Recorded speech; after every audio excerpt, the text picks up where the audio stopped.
I did a lot of meetings last week, complimentary board career assessments, a lot of meetings with clients, prospects, people that were trying to sell me things. And across the board, I'd say most people didn't make a fabulous impression with me. And maybe it was just one of those weeks. You often have weeks where it's just not hopefully successful, and you meet a lot of people and you're kind of pleased to get to the end of the phone calls. Um, I want to just talk to you for just a moment. And I mean, some of this is common sense, but I want to talk to you about how do you make a good first impression. First and foremost, you must do your preparation. Most people came to my meetings last week unprepared. They hadn't done any research on me, no research on my business, no research on my social media feed. They really didn't come to the table knowing anything about me. And I'm from a sales background. I've been in sales for 20, 30 years. We always did a lot of prep work before we went out on the sales call. And every time you meet people, you should be viewing it like a sales call. You're selling yourself.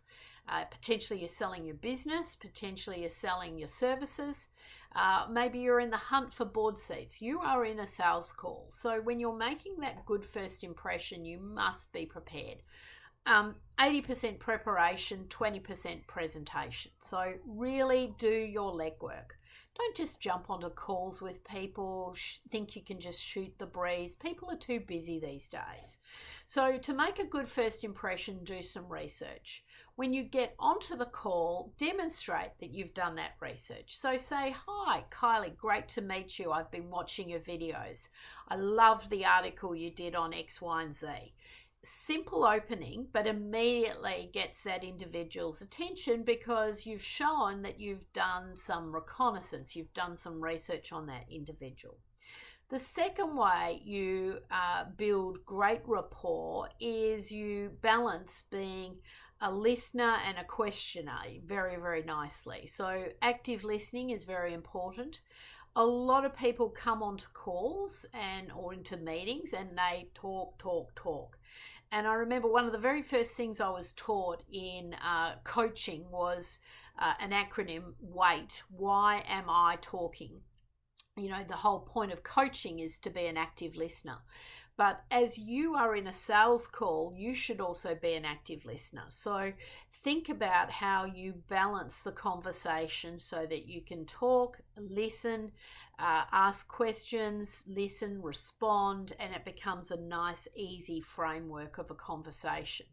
So you do want to take the time to listen to the other party, take some notes, repeat back what you heard, confirming that you really are genuinely interacting well throughout the meeting. That is a great way to create a great impression. And the final way to make an incredible impression is to be really clear about what you want to achieve out of that call or what you want to achieve from that relationship. Clarity speaks volumes. And again, back to the preparation. A lot of people come onto these calls and they're not really sure what they want to gain from the meeting. And I think you have to be a lot more prescriptive these days.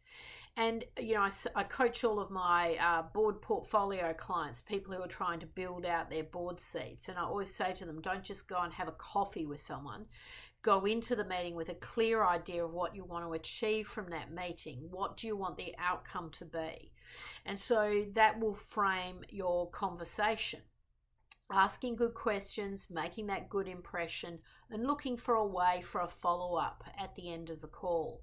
The other final point I'll make is you should dress professionally at all times. I go on about this a lot. It is a bugbear of mine, but I really do appreciate when people present themselves well, dressed well professionally for calls. And even if you're in a Zoom setting or a team setting, there's no excuse for looking too casual. So make sure you've got a good visual.